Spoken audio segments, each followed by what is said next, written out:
কোনো ভার্বের শেষে ই আর এই দুইটি লেটার যুক্ত করে নাউন তৈরি করা যায়। যেমন টিচ অর্থ শিক্ষা দেওয়া, এটি ভার্ব, টিচার শিক্ষক। ড্রিঙ্ক পান করা, এটি ভার্ব, ড্রিঙ্কার মদ্যপায়ী অর্থাৎ যে পান ড্রিঙ্ক করে।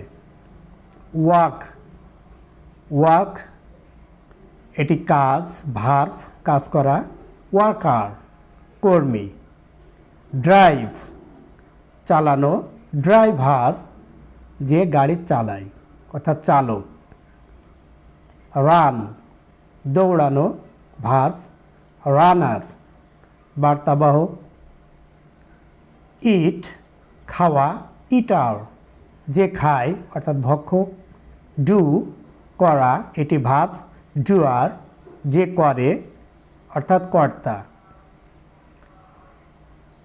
লেকচার বক্তৃতা করা বা দেওয়া, লেকচারার কোনো কলেজ বা বিশ্ববিদ্যালয়ের শিক্ষক।